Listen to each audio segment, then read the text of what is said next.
Bonsoir à tous. À la une de l'actualité toulousaine de ce mercredi 17 septembre, le barrage de Sivins. La justice a tranché hier. Les travaux de déboisement peuvent continuer. Retour sur un dossier épineux. Les notaires dans la rue aujourd'hui contre le projet de réforme des professions réglementées. Et puis rencontre avec Benoît Jacot à l'occasion de la sortie de son film 3 cœurs. Sivins en passe de devenir le Notre-Dame des Landes du Tarn. Cela fait déjà plusieurs mois que des associations et des militants écologistes se battent contre la construction d'un barrage sur le ruisseau le Tescou. La raison de leur colère, la destruction selon eux d'une partie de la vallée et la mise en danger d'une centaine d'espèces protégées. Les manifestants ont engagé un combat juridique, mais la justice a statué hier. Elle autorise la poursuite des travaux engagés par le Conseil général du Tarn. Retour sur ce dossier avec Jean-Marc Lucas. Le président du Conseil général du Tarn, Thierry Carsenac, affirme que ce barrage ne s'inscrit pas dans un projet d'agriculture intensive. L'objectif, selon lui, est d'abord d'améliorer l'état du ruisseau le Tescou. Le reste servira à l'irrigation. Chez les écologistes et ceux qui défendent cette zone, ces arguments ne tiennent pas. C'est un des projets les plus bidons que j'ai vus en 30 ans d'engagement politique. Bidon parce qu'on nous dit qu'il faut ce barrage pour maintenir l'étiage pour les poissons en été. Bon, ça fait quelques siècles que le Tescou se passe de ce barrage et que les poissons survivent. Tous les scientifiques consultés, que ce soit au niveau régional ou au niveau national, sont unanimes sur ce point-là. On nous dit également que c'est pour irriguer. On considère que toutes les parcelles qui toucheront le Tescou ont besoin d'être irriguées. Quand on va voir sur le terrain, en fait, il y a à peine 20% des gens qui sont voisins de ce futur barrage qui pourraient être intéressés. Donc on préfère déjà un barrage 4 ou 5 fois moins grand. Ce projet de barrage est lié à une étude faite en 2001 que les défenseurs et occupants de la zone jugent totalement obsolète aujourd'hui. Sur place, violence avec les forces de l'ordre, une situation kafkaïenne dénoncée par les écologistes. Il y a des experts venus du ministère de l'Environnement qui sont là, mais les travaux continuent. C'est-à-dire que M. Valls n'arrête pas la force armée. Donc c'est sous protection de la troupe que des travailleurs déboisent, en plus de manière illégale, puisque c'est fait sans arrêté préfectoral, sans arrêté municipal. Tout ça a été constaté par huissier. Les experts juridiques de France Nature Environnement sont formels. Tout ça est dans l'illégalité la plus crasse. Et dernier coup de théâtre, il apparaît que le financement européen pour ce projet reste incertain. Après les huissiers lundi, ce sont les notaires qui sont descendus dans la rue aujourd'hui. Avec leurs collaborateurs, ils étaient plus de 400 en début d'après-midi devant la préfecture. Ils sont échaudés par le projet de réforme initié par Arnaud Montebourg, censé s'attaquer aux professions réglementées. Ils dénoncent notamment la possible ouverture de leur activité à des opérateurs privés. Ils se plaignent également, qui plus est, d'un coup de projecteur dont il se serait bien passé et qui les stigmatise à les écouter une fois de plus. On écoute Céline Schwarzler au micro de Marie Larpan et d'Arthur Tira. Par exemple, sur une vente, il y a 8% de frais, 0,825% pour le notaire.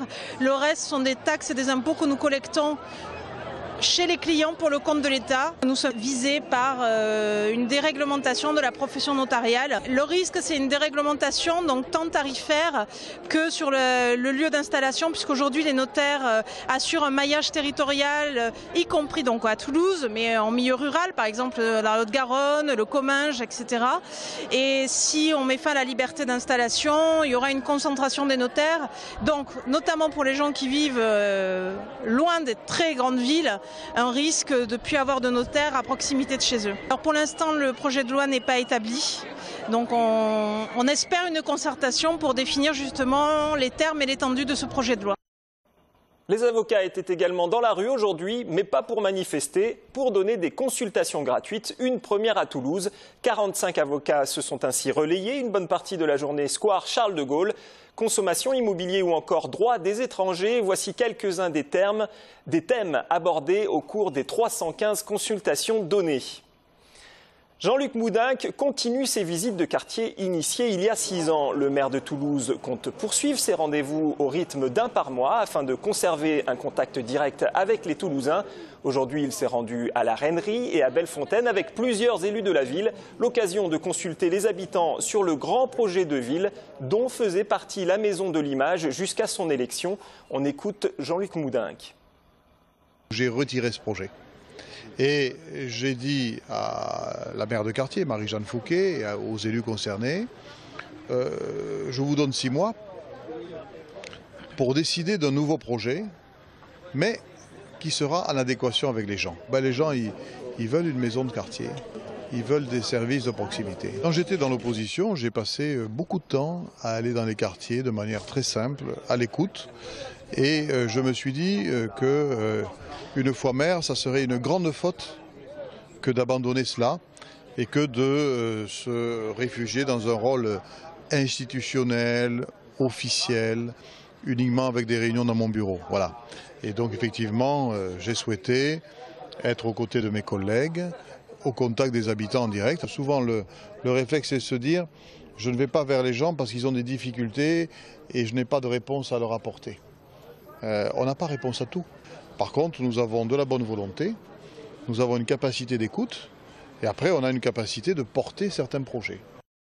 Le service de néphrologie et de transplantation d'organes de Rangueil est un service unique en France. Le classement mondial des top experts 2013-2014 a distingué son chef de service, Lionel Rostin. Selon cette institution, il est le meilleur médecin français en transplantation rénale de l'année. Son portrait signé Marlène Canal.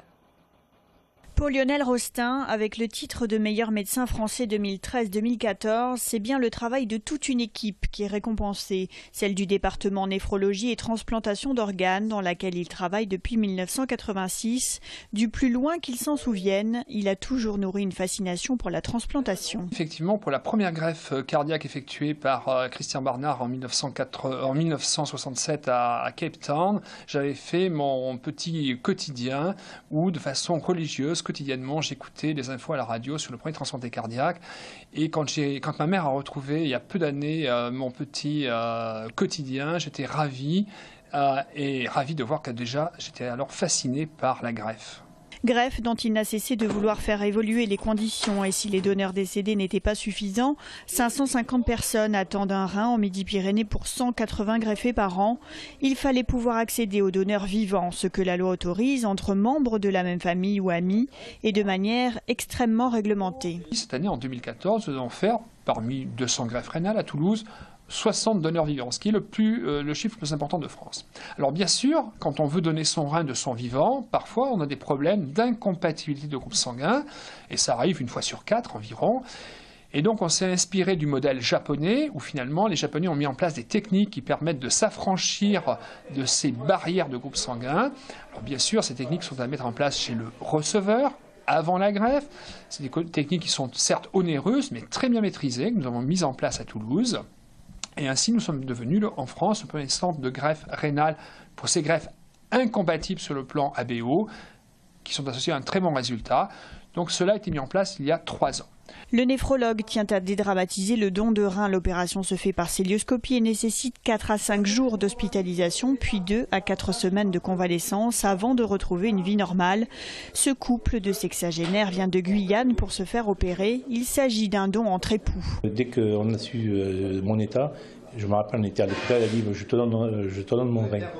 Mais en sachant que ce n'est pas de la famille, c'est un parcours très difficile au niveau compatibilité parce que bon, et en plus comme on a eu des enfants, il y a en plus des anticorps, en fait c'est compliqué. Il a fallu à peu près une année pour pouvoir faire toutes les démarches et arriver à la greffe.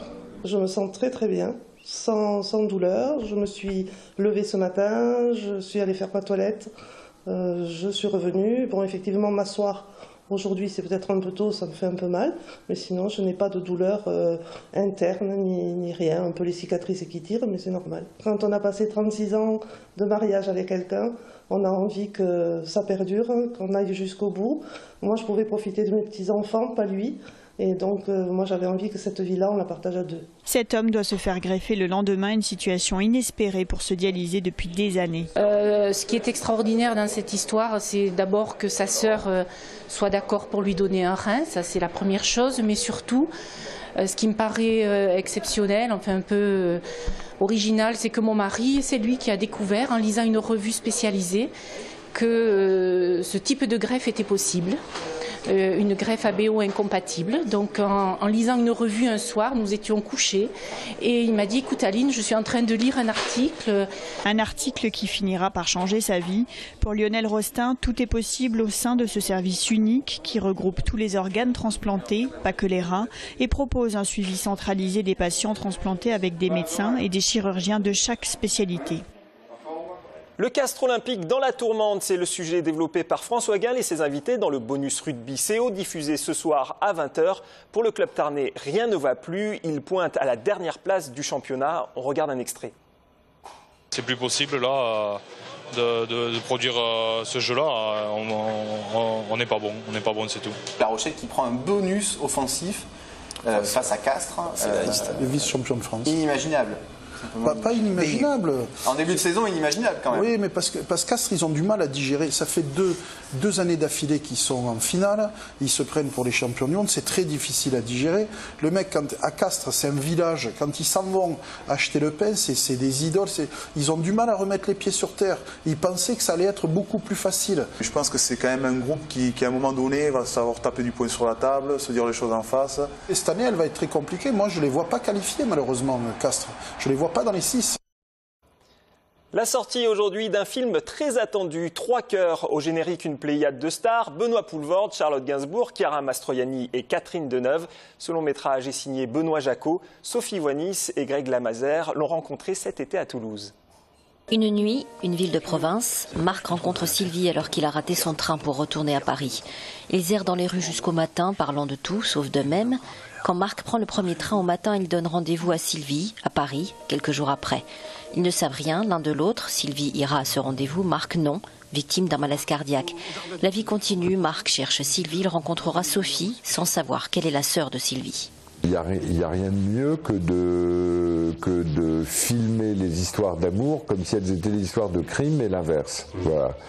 Donc donner ce sentiment que cette histoire d'amour est aussi bien un objet d'angoisse, de suspense, de mystère, d'inattendu, au sens où un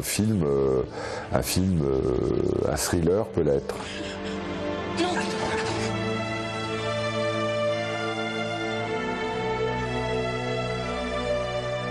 Sophie, c'est la personne qui compte le plus au monde.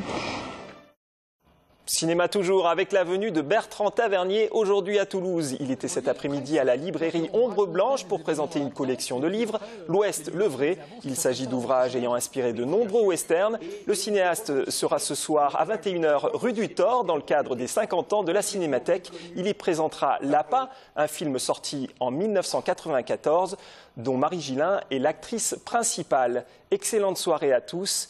Prochaine édition de votre journal demain 19 h.